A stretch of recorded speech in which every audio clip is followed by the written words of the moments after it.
أعوذ بالله من الشيطان الرجيم. بسم الله الرحمن الرحيم. ألف لام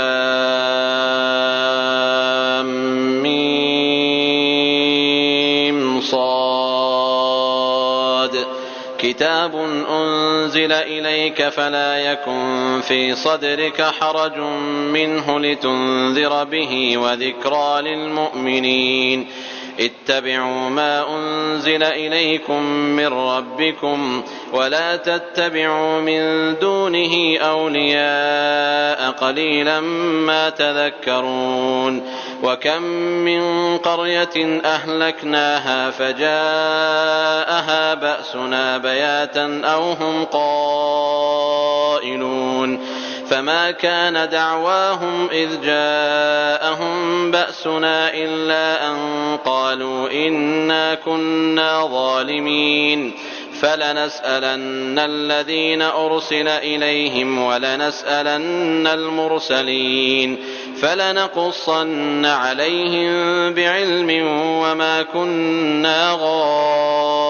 غائبين. والوزن يومئذ الحق فمن ثقلت موازينه فأولئك هم المفلحون.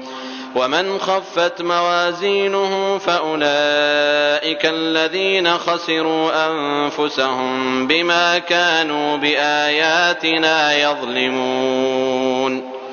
ولقد مكناكم في الأرض وجعلنا لكم فيها معايش قليلا ما تشكرون. ولقد خلقناكم ثم صورناكم ثم قلنا للملائكة اسجدوا لآدم فسجدوا إلا إبليس لم يكن من الساجدين.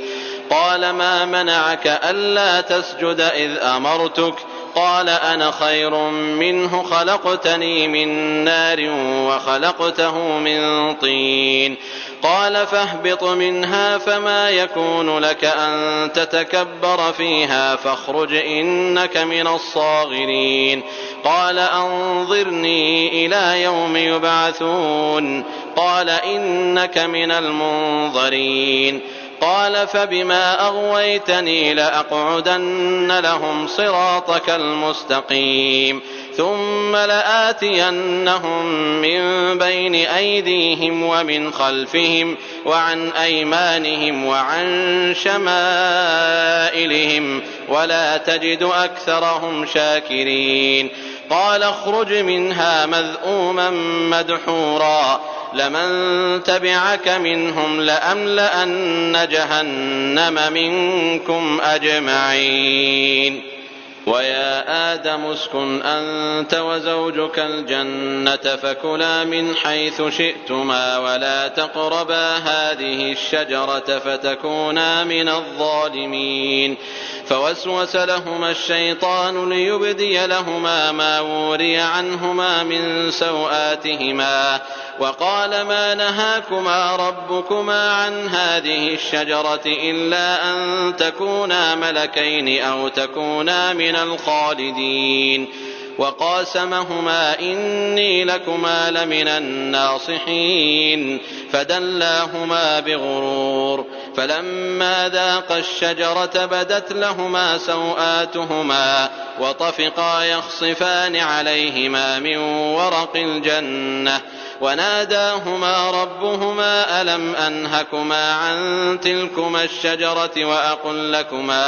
وأقل لكما إن الشيطان لكما عدو مبين. قالا ربنا ظلمنا أنفسنا وإن لم تغفر لنا وترحمنا لنكونن من الخاسرين. قال اهبطوا بعضكم لبعض عدو ولكم في الأرض مستقر ومتاع إلى حين. قال فيها تحيون وفيها تموتون ومنها تخرجون. يا بني آدم قد أنزلنا عليكم لباسا يواري سوآتكم وريشا ولباس التقوى ذلك خير ذلك من آيات الله لعلهم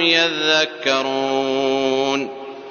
يا بني آدم لا يفتننكم الشيطان كما أخرج أبويكم من الجنة ينزع عنهما لباسهما ليريهما سوآتهما إنه يراكم هو وقبيله من حيث لا ترونهم إنا جعلنا الشياطين أولياء للذين لا يؤمنون وإذا فعلوا فاحشة قالوا وجدنا عليها آباءنا والله أمرنا بها قل إن الله لا يأمر بالفحشاء أتقولون على الله ما لا تعلمون قل أمر ربي بالقسط وأقيموا وجوهكم عند كل مسجد وادعوه مخلصين له الدين كما بدأكم تعودون فريقا هدى وفريقا حق عليهم الضلالة إنهم اتخذوا الشياطين أولياء من دون الله ويحسبون أنهم مهتدون يا بني آدم خذوا زينتكم عند كل مسجد وكلوا واشربوا ولا تسرفوا إنه لا يحب المسرفين قل من حرم زينة الله التي أخرج لعباده والطيبات من الرزق قل هي للذين آمنوا في الحياة الدنيا خالصة يوم القيامة كذلك نفصل الآيات لقوم يعلمون قل إنما حرم ربي الفواحش ما ظهر منها وما بطن والإثم والبغي بغير الحق وأن تشركوا بالله ما لم ينزل به سلطانا وأن تقولوا على الله ما لا تعلمون ولكل أمة أجل فإذا جاء أجلهم لا يستأخرون ساعة ولا يستقدمون يا بني آدم إما يأتينكم رسل منكم يقصون عليكم آياتي فمن اتقى وأصلح فلا خوف عليهم ولا هم يحزنون والذين كذبوا بآياتنا واستكبروا عنها أولئك أصحاب النار هم فيها خالدون فمن أظلم ممن افترى على الله كذبا أو كذب بآياته أولئك ينالهم نصيبهم من الكتاب حتى إذا جاءتهم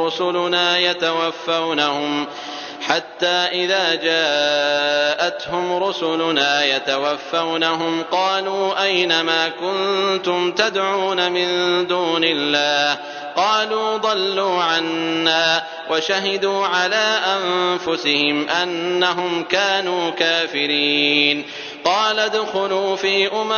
قد خلت من قبلكم من الجن والإنس في النار كلما دخلت أمة لعنت أختها حتى إذا اداركوا فيها جميعا قالت أخراهم لأولاهم ربنا هؤلاء أضلونا فآتهم عذابا ضعفا من النار قال لكل ضعف ولكن لا تعلمون وقالت أولاهم لأخراهم فما كان لكم علينا من فضل فذوقوا العذاب بما كنتم تكسبون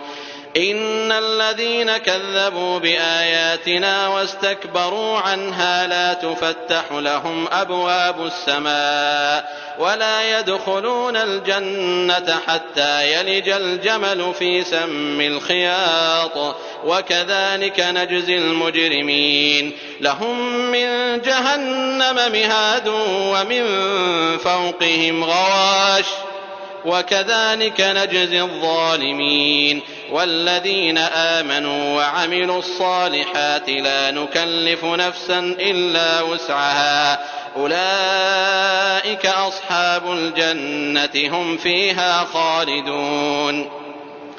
ونزعنا ما في صدورهم من غل تجري من تحتهم الأنهار وقالوا الحمد لله الذي هدانا لهذا وما كنا لنهتدي لولا أن هدانا الله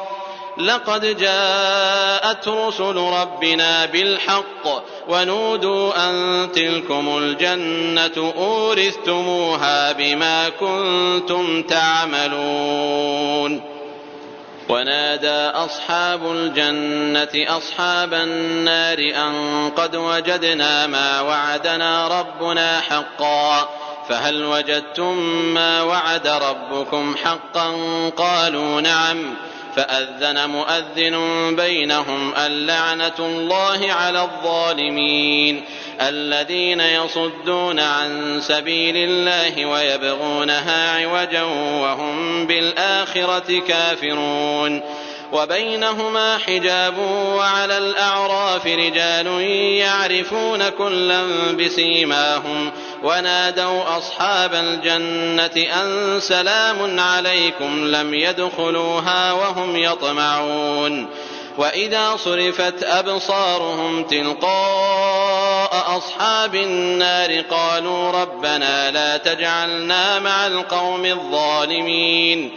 ونادى أصحاب الأعراف رجالا يعرفونهم بسيماهم قالوا ما أغنى عنكم جمعكم وما كنتم تستكبرون أهؤلاء الذين أقسمتم لا ينالهم الله برحمة ادخلوا الجنة لا خوف عليكم ولا أنتم تحزنون.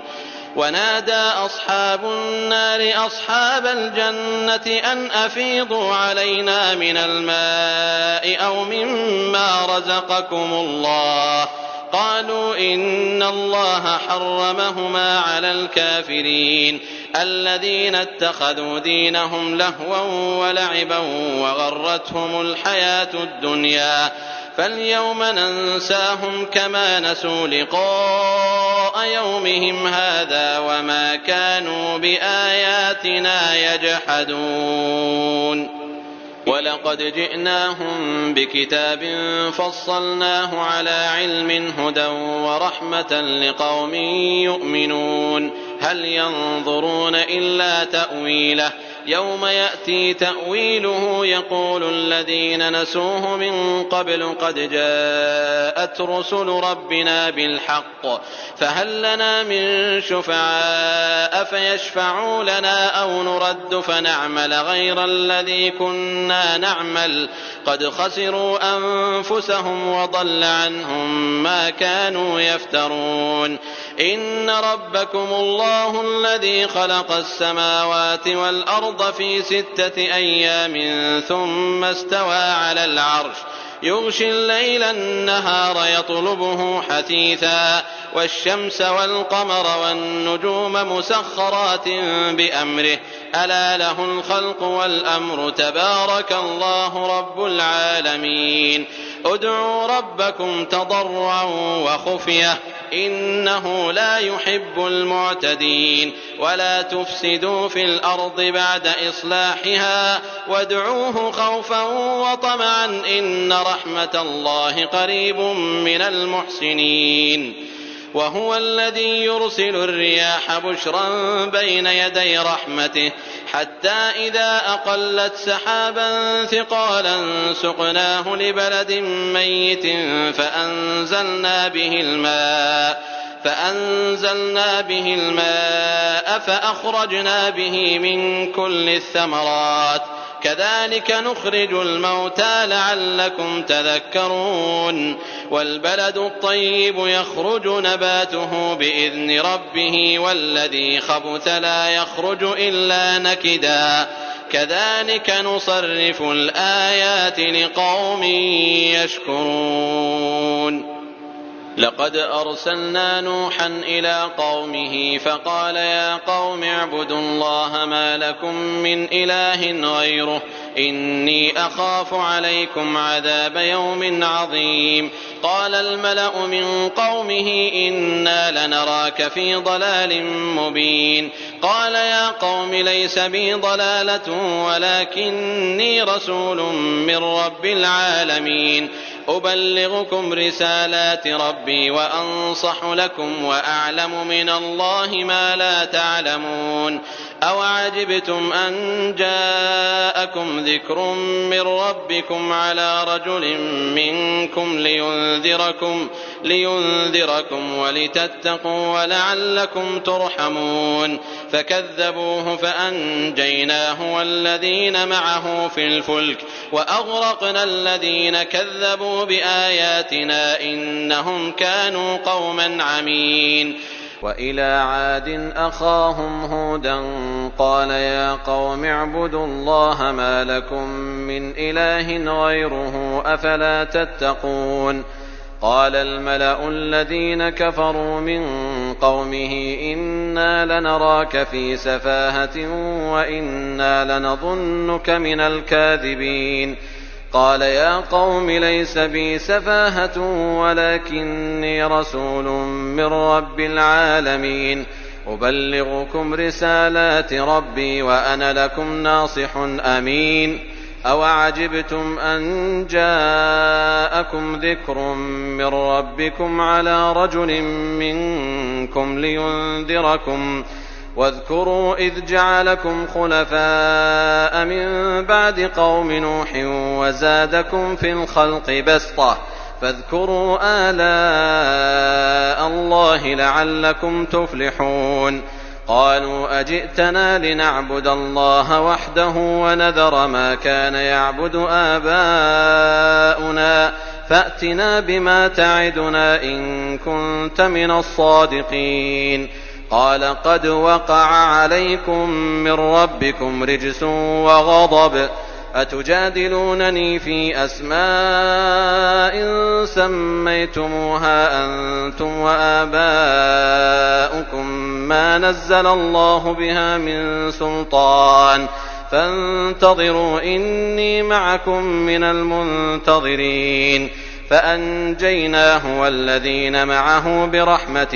منا وقطعنا دابر الذين كذبوا بآياتنا وما كانوا مؤمنين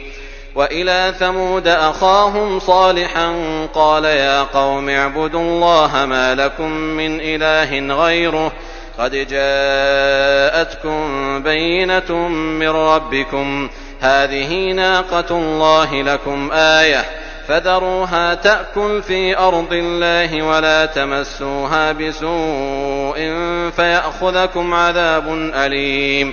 واذكروا إذ جعلكم خلفاء من بعد عاد وبوأكم في الأرض تتخذون من سهولها قصورا وتنحتون الجبال بيوتا فاذكروا آلاء الله ولا تعثوا في الأرض مفسدين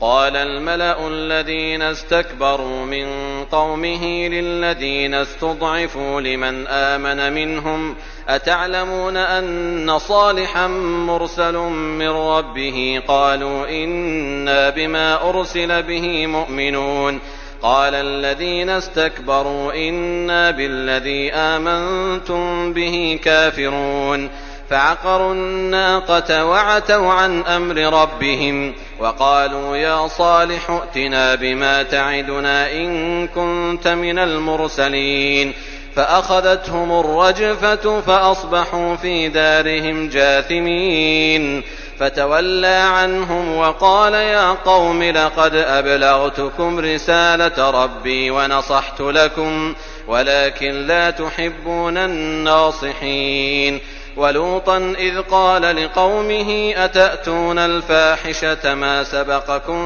بها من أحد من العالمين إنكم لتأتون الرجال شهوة من دون النساء بل أنتم قوم مسرفون وما كان جواب قومه إلا أن قالوا أخرجوهم من قريتكم إنهم أناس يتطهرون فأنجيناه وأهله إلا امرأته كانت من الغابرين وأمطرنا عليهم مطرا فانظر كيف كان عاقبة المجرمين. وإلى مدين أخاهم شعيبا قال يا قوم اعبدوا الله ما لكم من إله غيره قد جاءتكم بينة من ربكم فأوفوا الكيل والميزان ولا تبخسوا الناس أشياءهم ولا تفسدوا في الأرض بعد إصلاحها ذلكم خير لكم إن كنتم مؤمنين. ولا تقعدوا بكل صراط توعدون وتصدون عن سبيل الله من آمن به وتبغونها عوجا واذكروا إذ كنتم قليلا فكثركم وانظروا كيف كان عاقبة المفسدين. وإن كان طائفة منكم آمنوا بالذي أرسلت به وطائفة لم يؤمنوا فاصبروا حتى يحكم الله بيننا وهو خير الحاكمين. قال الملأ الذين استكبروا من قومه لنخرجنك يا شعيب والذين آمنوا معك من قريتنا أو لتعودن في ملتنا قال أولو كنا كارهين قد افترينا على الله كذبا إن عدنا في ملتكم بعد إذ نجانا الله منها وما يكون لنا أن نعود فيها إلا أن يشاء الله ربنا وسع ربنا كل شيء علما على الله توكلنا ربنا افتح بيننا وبين قومنا بالحق وأنت خير الفاتحين. وقال الملأ الذين كفروا من قومه لئن اتبعتم شعيبا إنكم إذا لخاسرون فأخذتهم الرجفة فأصبحوا في دارهم جاثمين. الذين كذبوا شعيبا كأن لم يغنوا فيها الذين كذبوا شعيبا كانوا هم الخاسرين. فتولى عنهم وقال يا قوم لقد أبلغتكم رسالات ربي ونصحت لكم فكيف آسى على قوم كافرين. وما أرسلنا في قرية من نبي إلا أخذنا أهلها بالبأساء والضراء لعلهم يضرعون ثم بدلنا مكان السيئة الحسنة حتى عفوا وقالوا قد مس آباءنا الضراء والسراء فأخذناهم بغتة وهم لا يشعرون. ولو أن أهل القرى آمنوا واتقوا لفتحنا عليهم بركات من السماء والأرض ولكن كذبوا فأخذناهم بما كانوا يكسبون. أفأمن أهل القرى أن يأتيهم بأسنا بياتا وهم نائمون أو أمن أهل القرى أن يأتيهم بأسنا ضحى وهم يلعبون أفأمنوا مكر الله فلا يأمن مكر الله إلا القوم الخاسرون. أولم يهد للذين يرثون الأرض من بعد أهلها أن لو نشاء أصبناهم بذنوبهم ونطبع على قلوبهم فهم لا يسمعون. تلك القرى نقص عليك من أنبائها ولقد جاءتهم رسلهم بالبينات فما كانوا ليؤمنوا بما كذبوا من قبل كذلك يطبع الله على قلوب الكافرين. وما وجدنا لأكثرهم من عهد وإن وجدنا أكثرهم لفاسقين. ثم بعثنا من بعدهم موسى بآياتنا إلى فرعون وملئه فظلموا بها فانظر كيف كان عاقبة المفسدين. وقال موسى يا فرعون إني رسول من رب العالمين حقيق على ألا أقول على الله إلا الحق قد جئتكم ببينة من ربكم فأرسل معي بني إسرائيل. قال إن كنت جئت بآية فأت بها إن كنت من الصادقين. فألقى عصاه فإذا هي ثعبان مبين ونزع يده فإذا هي بيضاء للناظرين. قال الملأ من قوم فرعون إن هذا لساحر عليم يريد أن يخرجكم من أرضكم فماذا تأمرون. قالوا أرجه وأخاه وأرسل في المدائن حاشرين يأتوك بكل ساحر عليم. وجاء السحرة فرعون قالوا إن لنا لأجرا إن كنا نحن الغالبين. قال نعم وإنكم لمن المقربين. قالوا يا موسى إما أن تلقي وإما أن نكون نحن الملقين. قال ألقوا. فلما ألقوا سحروا أعين الناس واسترهبوهم وجاءوا بسحر عظيم. وأوحينا إلى موسى أن ألق عصاك فإذا هي تلقف ما يأفكون. فوقع الحق وبطل ما كانوا يعملون فغلبوا هنالك وانقلبوا صاغرين. وألقي السحرة ساجدين قالوا آمنا برب العالمين رب موسى وهارون. قال فرعون آمنتم به قبل أن آذن لكم إن هذا لمكر مكرتموه في المدينة لتخرجوا منها أهلها فسوف تعلمون. لأقطعن أيديكم وأرجلكم من خلاف ثم لأصلبنكم أجمعين. قالوا إنا إلى ربنا منقلبون. وما تنقم منا إلا أن آمنا بآيات ربنا لما جاءتنا ربنا أفرغ علينا صبرا وتوفنا مسلمين. وقال الملأ من قوم فرعون أتذر موسى وقومه ليفسدوا في الأرض ويذرك وآلهتك. قال سنقتل أبناءهم ونستحيي نساءهم وإنا فوقهم قاهرون. قال موسى لقومه استعينوا بالله واصبروا إن الأرض لله يورثها من يشاء من عباده والعاقبة للمتقين. قالوا أوذينا من قبل أن تأتينا ومن بعد ما جئتنا. قال عسى ربكم أن يهلك عدوكم ويستخلفكم في الأرض فينظر كيف تعملون. ولقد أخذنا آل فرعون بالسنين ونقص من الثمرات لعلهم يذكرون. فإذا جاءتهم الحسنة قالوا لنا هذه وإن تصبهم سيئة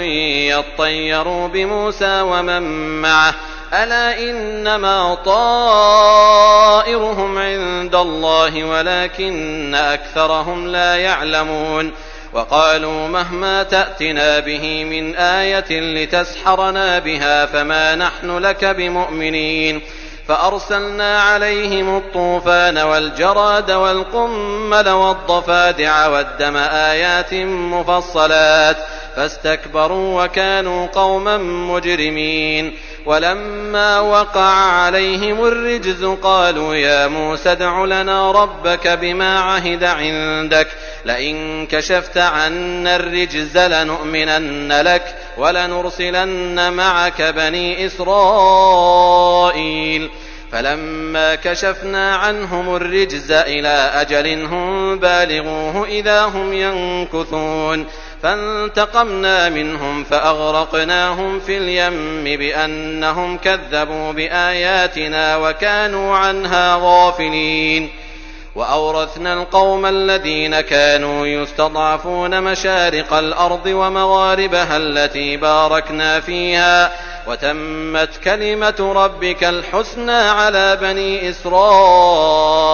بما صبروا ودمرنا ما كان يصنع فرعون وقومه وما كانوا يعرشون وجاوزنا ببني إسرائيل البحر فأتوا على قوم يعكفون على أصنام لهم قالوا يا موسى اجعل لنا إلها كما لهم آلهة قال إنكم قوم تجهلون إن هؤلاء متبر ما هم فيه وباطل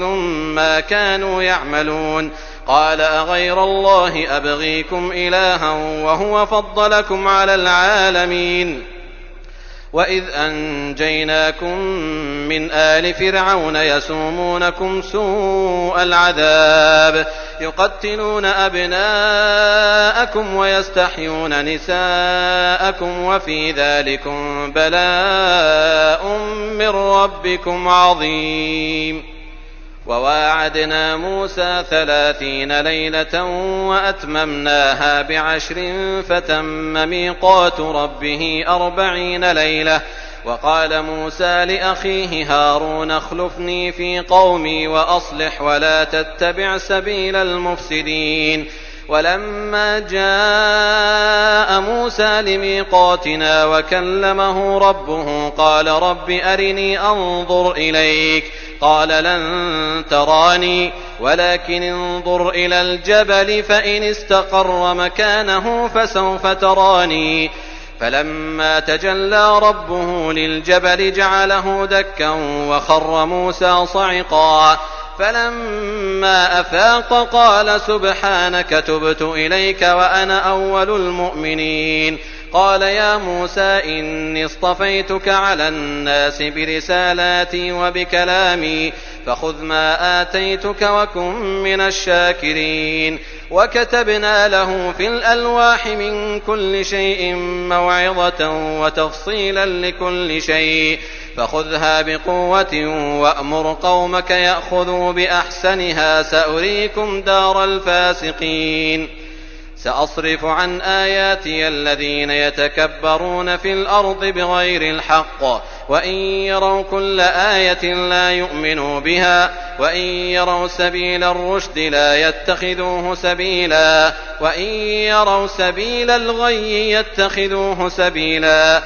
سأصرف عن آياتي الذين يتكبرون في الأرض بغير الحق وإن يروا كل آية لا يؤمنوا بها وإن يروا سبيل الرشد لا يتخذوه سبيلا وإن يروا سبيل الغي يتخذوه سبيلا ذلك بأنهم كذبوا بآياتنا وكانوا عنها غافلين والذين كذبوا بآياتنا ولقاء الآخرة حبطت أعمالهم هل يجزون إلا ما كانوا يعملون واتخذ قوم موسى من بعده من حليهم عجلا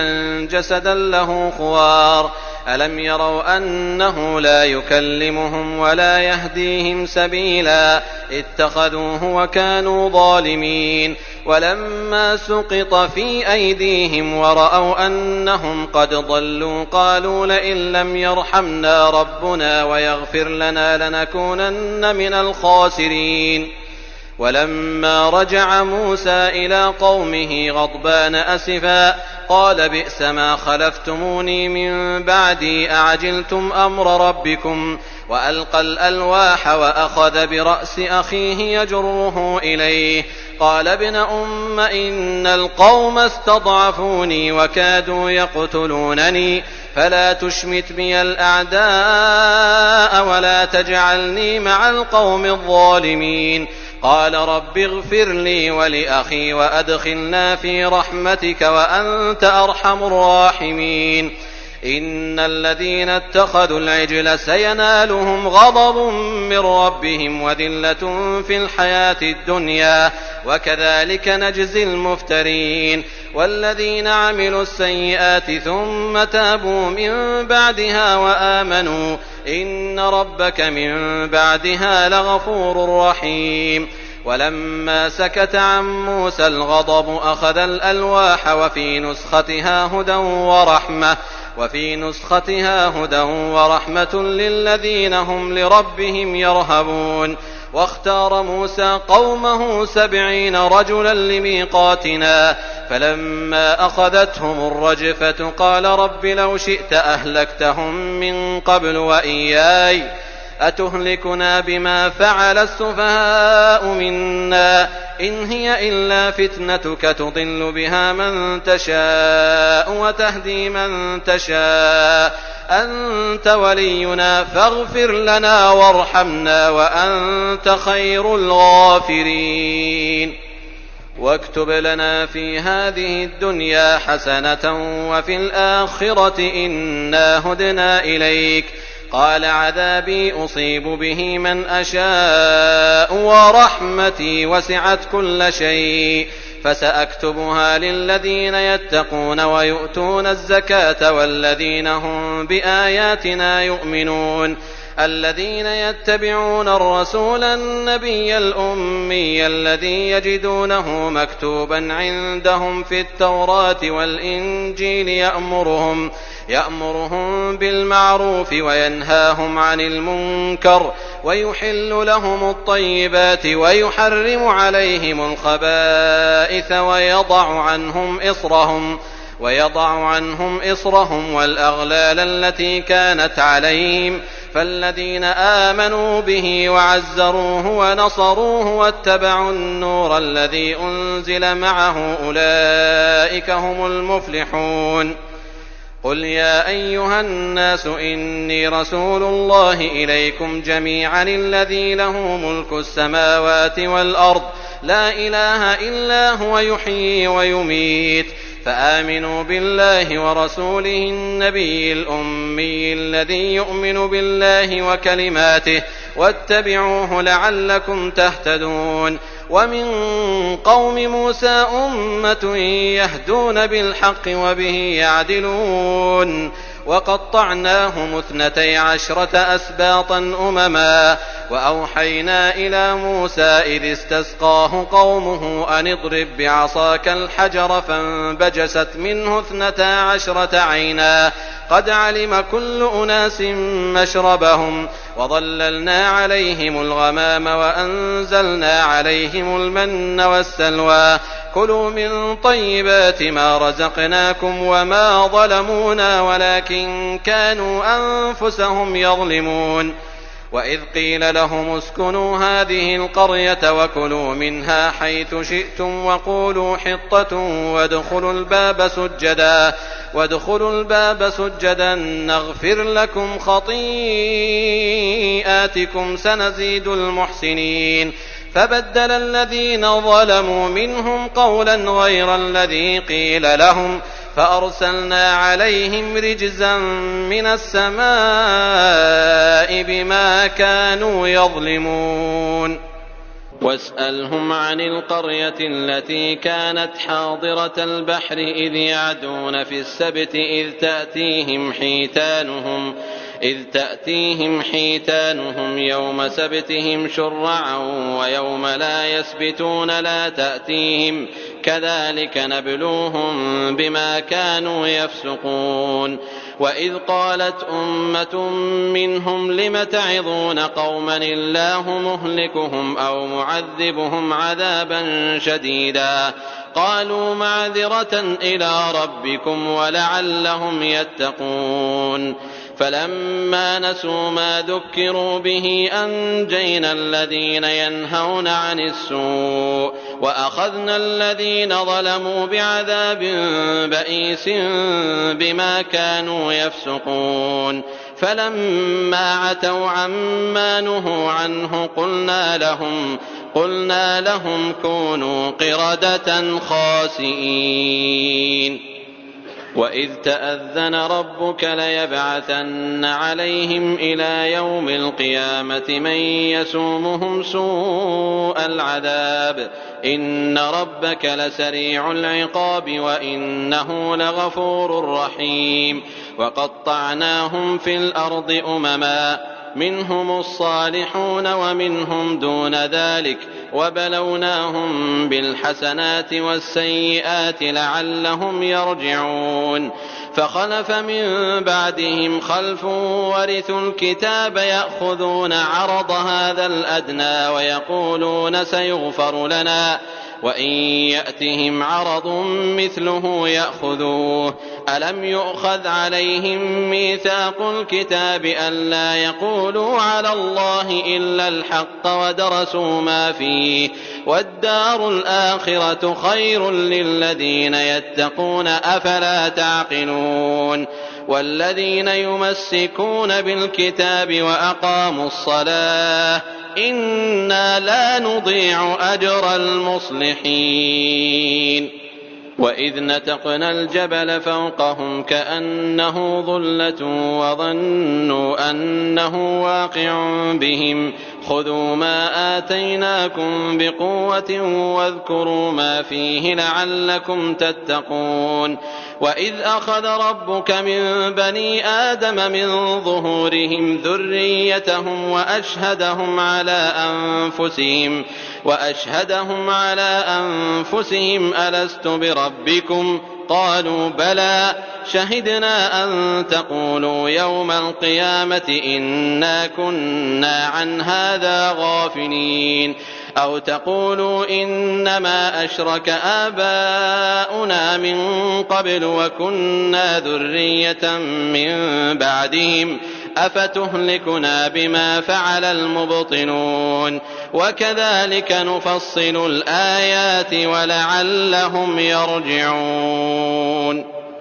واتل عليهم نبأ الذي آتيناه آياتنا فانسلخ منها فأتبعه الشيطان فكان من الغاوين ولو شئنا لرفعناه بها ولكنه أخلد إلى الأرض واتبع هواه فمثله كمثل الكلب إن تحمل عليه يلهث أو تتركه يلهث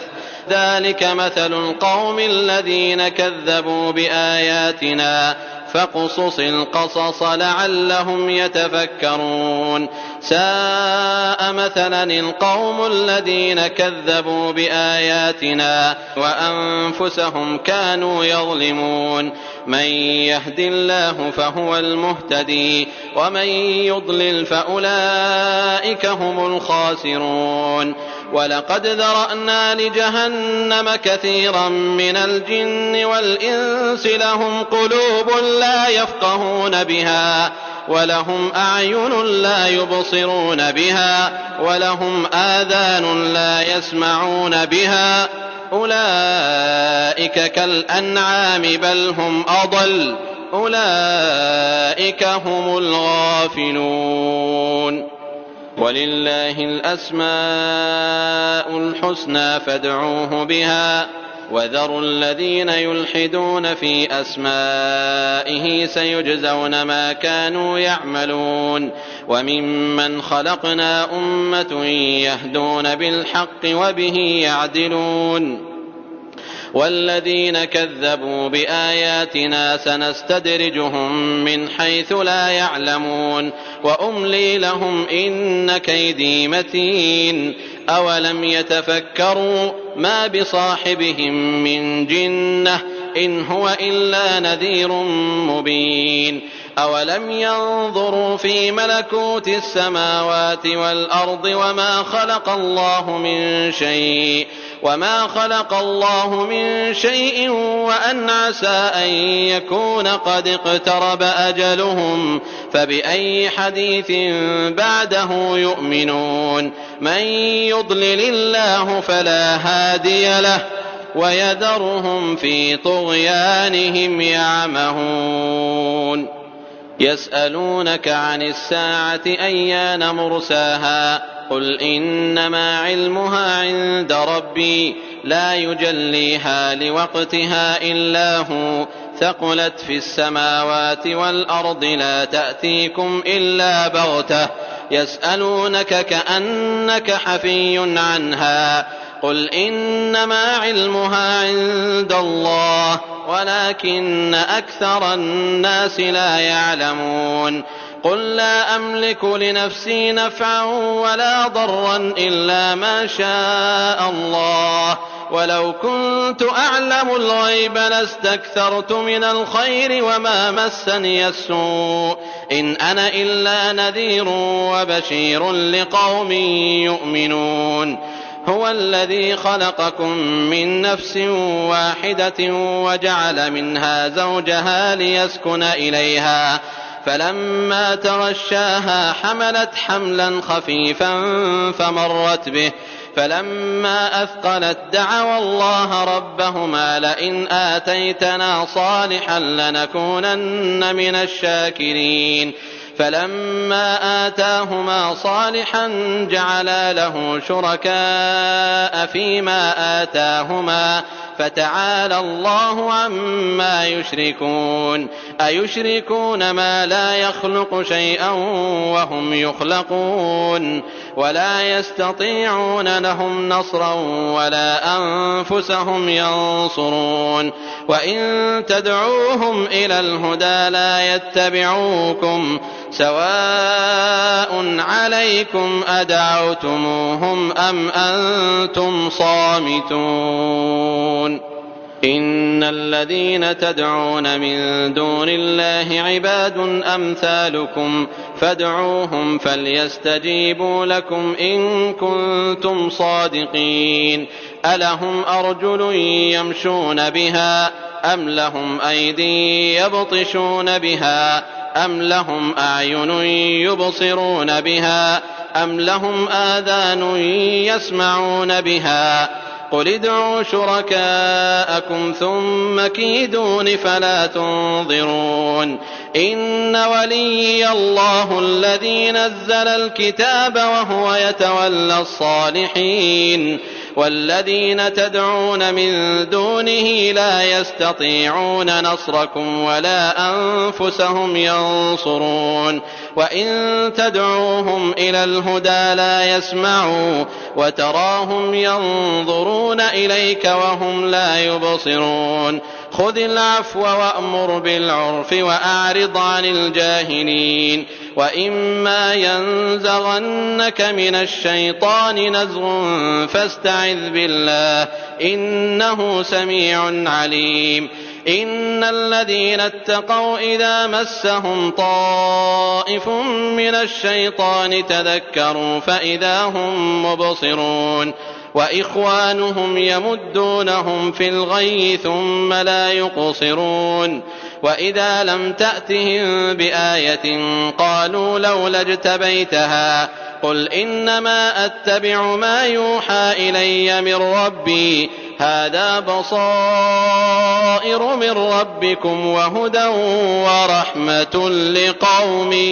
يؤمنون وإذا قرئ القرآن فاستمعوا له وأنصتوا لعلكم ترحمون واذكر ربك في نفسك تضرعا وخيفة ودون الجهر من القول